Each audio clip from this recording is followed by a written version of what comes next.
Good morning, students. My name is Ritika. I am an assistant professor in Department of Pharmacy, Vishweshwara Group of Institution, Gautam Budh Nagar, Dadri. Today, I am discussing about the topic Markovnikov rule and anti-Markovnikov rule, which is covered under the subject Pharmaceutical Organic Chemistry, semester 2nd. So what is Markovnikov rule? जो Markovnikov rule होता है वो हमेशा ही unsymmetrical alkenes में होता है। Unsymmetrical means double bonded carbon atoms जिनके साथ सिमिलर ग्रुप्स जो है अटैच ना हो। जैसे कि इसके साथ अकेला हाइड्रोजन अटैच है और इसके साथ दो मॉलिक्यूल्स जो हैं वो हाइड्रोजन के अटैच है। ओके, उसमें हम कोई भी एक आइडेंटिटी जो है वो ऐड करेंगे, पॉसिबिलिटी है उस पे एक पॉजिटिव चार्ज हो और एक नेगेटिव चार्ज हो due to difference in its polarity. तो जो हमारा नेगेटिवली चार्ज आइडेंटिटी होगी वो हमेशा ही जाके उस कार्बन एटम के साथ अटैच होगी जहां पे कम नंबर हो हाइड्रोजन एटम्स का। ठीक है, तो हमारा प्रोडक्ट क्या बन जाएगा? CH3CH, और इसके साथ जाके जो हमारी नेगेटिव वाली आइडेंटिटी है वो अटैच होगी CH3, जो हाइड्रोजन है पॉजिटिव वाला वो यहाँ पे जाके अटैच हो जाएगा। याद रखना, हम इससे हाइड्रोजन इसमें कम काउंट कर रहे हैं, इसमें हम CH3 काउंट नहीं करेंगे। हाइड्रोजन हम वही वाले कार्बन एटम्स के काउंट करेंगे जो कि डबल बॉन्ड के साथ डायरेक्टली अटैच है। ये हो गया हमारा मार्कोनिकॉफ रूल। अब इसके मैकेनिज्म पे आते हैं। फर्स्ट स्टेप क्या है? Cleavage of hello acids. जो HX है हम पहले उसकी क्लीवेज कराएंगे। एक H पॉजिटिव हमारे पास आ जाएगा और X नेगेटिव आ जाएगा। जो इसमें क्या होगा, हमारी इलेक्ट्रोफाइल की जनरेशन होगी। जो हमारा इलेक्ट्रोफाइल जो है वो बनेगा, इलेक्ट्रोफाइल इज जनरेटेड।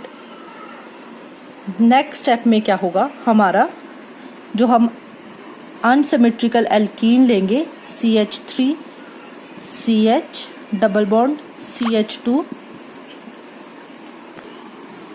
उसमें हम इलेक्ट्रोफाइल जो है वो ऐड करेंगे। तो हमारे पास दो पॉसिबिलिटीज है। जो ये पाई बॉन्ड का इलेक्ट्रॉन क्लाउड है वो या तो इधर जाके शिफ्ट हो सकता है या फिर इस वाले कार्बन एटम के साथ जाके शिफ्ट हो सकता है। तो हम फर्स्ट लेते हैं रूट A कि हम मानते हैं हमारा जो ये पाई बॉन्ड है वो ब्रेक होके इस वाले कार्बन एटम के साथ जो है अटैच हो गया। तो यहाँ पे क्या आ जाएगा, हमारा पॉजिटिव चार्ज ये वाले कार्बन पे, और ये वाले कार्बन पे क्या आएगा, हमारा नेगेटिव चार्ज। तो हमारा कंपाउंड क्या रिजल्ट में क्या आएगा, CH3 CH positive charge, single bond CH3। जो ये पॉजिटिव चार्ज हाइड्रोजन है वो हमारा जाके CH2 नेगेटिव के साथ अटैच हो गया और जो ये चार्ज जो है वो न्यूट्रलाइज हो गया और CH पे हमारा क्या आ गया, positive charge. Second root is root B। जो हमारा ये पाई बॉन्ड है वो ब्रेक होके हमारे ये वाले कार्बन एटम के साथ अटैच होगा। तो हमारे पास क्या बनेगा रिजल्ट में, CH3 CH एक है ही है और दूसरा पॉजिटिवली चार्ज यहाँ पे अटैच हो जाएगा और CH2 विथ पॉजिटिव चार्ज। तो हमारा इस पे पॉजिटिव चार्ज आ जाएगा और इस पे नेगेटिव चार्ज, और हमारा जो है नेगेटिव और पॉजिटिव जो है वो न्यूट्रलाइज हो जाएंगे। जो ये हमारे पास बना, ये हमारे पास प्राइमरी कार्बोकेटाइन बना, और जो ये बना ये हमारे पास सेकेंडरी कार्बोकेटाइन बना। जैसे कि हम जानते हैं कार्बोकेटाइन्स की स्टेबिलिटी के बारे में, टर्शरी कार्बोकेटाइन जो होता है वो सबसे ज्यादा स्टेबल होता है, उससे कम जो होता है वो सेकेंडरी कार्बोकेटाइन होता है, सबसे कम जो होता है वो प्राइमरी होता है। दैट मीन्स जो हमारा प्राइमरी कार्बोकेटाइन है वो अनस्टेबल कंपाउंड है। तो हम कौन सा रूट चुनेंगे, रूट A, जिसमें हमारे पास सेकेंडरी कार्बोकेटाइन बन रहा है और वो स्टेबल है। सेकेंडरी कार्बोकेटाइन स्टेबल किस लिए है, क्योंकि जो ये मिथाइल ग्रुप है दोनों साइड अटैच हैं, इन ये जो है इलेक्ट्रॉन पुश कर रहे हैं पॉजिटिवली चार्ज कार्बन की तरफ। तो हमारे पास यहाँ पे +I इफेक्ट बन रहा है। जिसके कारण जो ये है स्टेबल कंपाउंड हमारे पास बन रहा है। सो यहाँ से हमारे पास क्लियर हो जाता है root A is right and root B is not right. तो हमारे पास जो प्रोडक्ट आया वो ये हम लेंगे। तो नेक्स्ट इज स्टेप 3।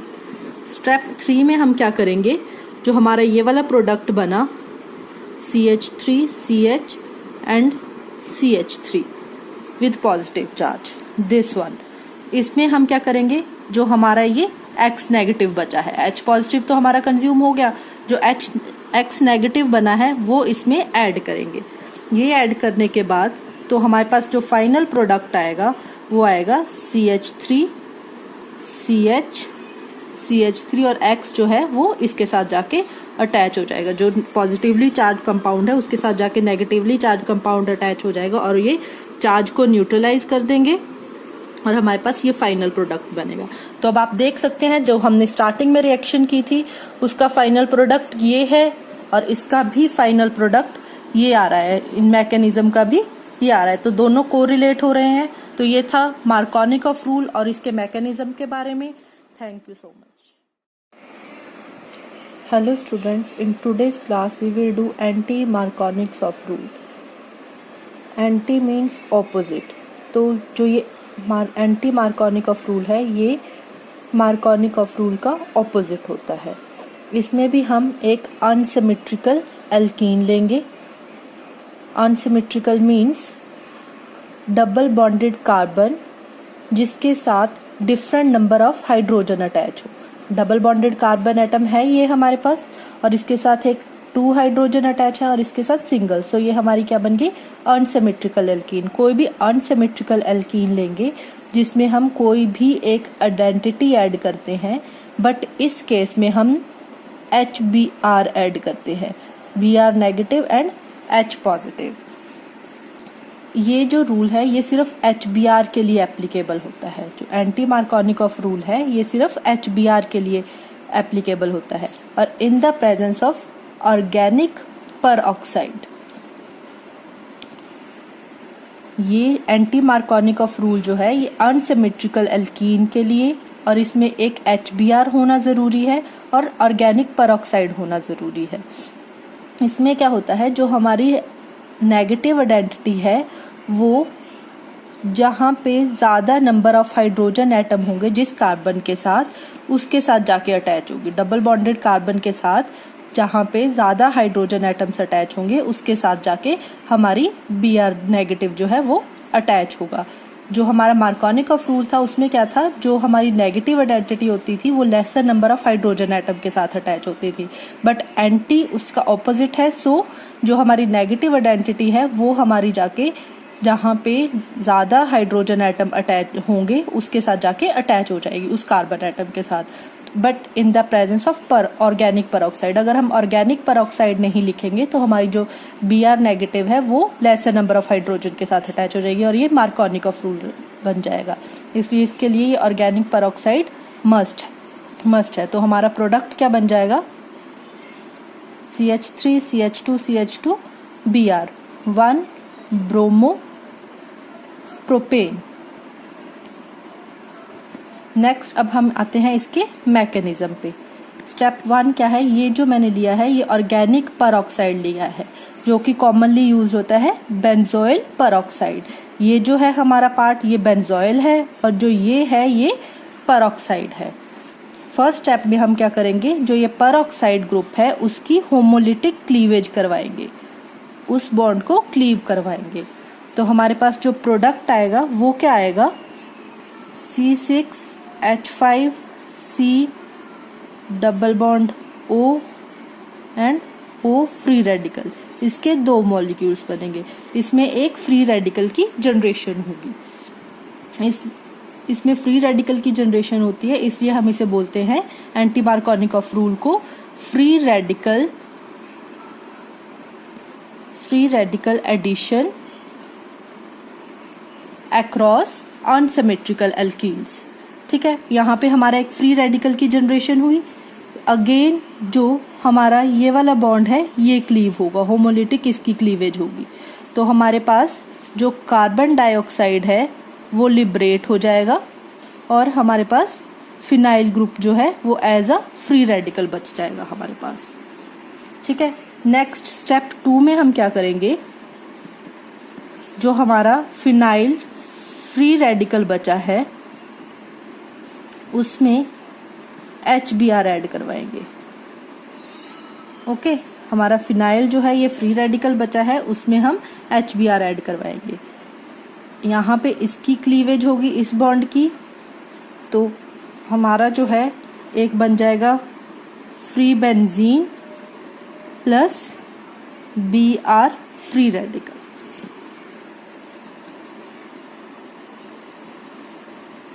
ओके, अब मैं आपको बताती हूँ कि ये जो रूल है ये HCl या फिर HI के लिए क्यों एप्लीकेबल नहीं होता। रीजन है, जो HCl है उसमें बॉन्ड डिसोसिएशन एनर्जी जो होती है वो बहुत ज़्यादा होती है, इसलिए ये रूल HCl के लिए अप्लाई नहीं होता।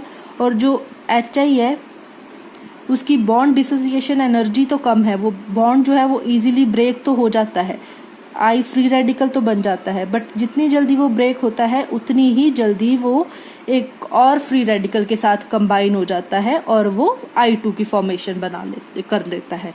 इसलिए ये जो रूल है वो सिर्फ HBr के लिए एप्लीकेबल है, HCl और HI के लिए एप्लीकेबल नहीं होता।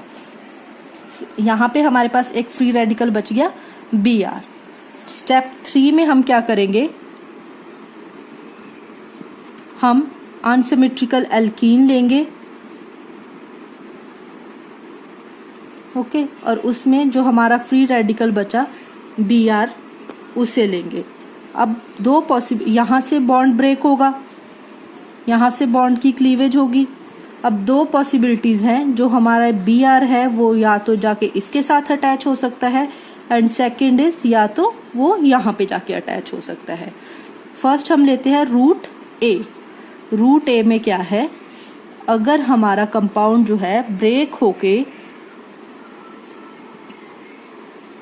CH जो है यहाँ पे फ्री रेडिकल बच गया और CH2 के साथ जाके Br बन गया। ओके, सेकंड प्रोडक्ट है हमारा रूट B। अगर हम ले तो हमारा जो Br है वो जाके इस CH के साथ अटैच होगा और ये जो है CH2 हमारा फ्री रेडिकल बच गया। यहाँ पे हमारा 2 डिग्री फ्री रेडिकल बना, यहाँ पे हमारा 1 डिग्री फ्री रेडिकल। हमें पता है जो 2 डिग्री फ्री रेडिकल है वो ज़्यादा स्टेबल होगा और जो 1 डिग्री फ्री रेडिकल है वो अनस्टेबल होता है, क्योंकि जो ये मिथाइल ग्रुप है ये इस कार्बन एटम को स्टेबलाइज करते हैं। ये जो साइड में दोनों मिथाइल ग्रुप अटैच है, तो ये वाला कंपाउंड हमारा स्टेबल हुआ, इसलिए हम रूट A लेंगे, रूट B नहीं लेंगे। Next step is step 4। इसमें क्या करेंगे, जो हमारा ये फाइनल प्रोडक्ट बना, यहाँ पे जो फाइनल प्रोडक्ट बना इसे लेंगे, CH3 CH free radical CH2 and Br, इसमें एक हाइड्रोजन फ्री रेडिकल की एडिशन कराएंगे जो कि अनदर मॉलिक्यूल ऑफ HBr से रिलीज होगा। तो हमारे पास क्या बन जाएगा, CH3 CH2 CH2 Br। जो ये हाइड्रोजन हमारा फ्री रेडिकल था ये जाके ये वाले CH वाले फ्री रेडिकल के साथ कंबाइन हो गया और हमारे पास ये फाइनल प्रोडक्ट बन गया 1 ब्रोमो प्रोपेन, जो कि हमारा एंटी मार्कोनिकॉफ रूल का हमारा फाइनल प्रोडक्ट आया था और ये मैकेनिज्म के बाद। ये दोनों सेम मिलते हैं। इसमें मेन चीज़ याद रखने वाली क्या है कि ऑर्गेनिक पेरोक्साइड हमें यूज़ करना पड़ता है, ये सिर्फ HBr के लिए एप्लीकेबल है और HCl और HI के लिए ये क्यों एप्लीकेबल नहीं है। Thank you.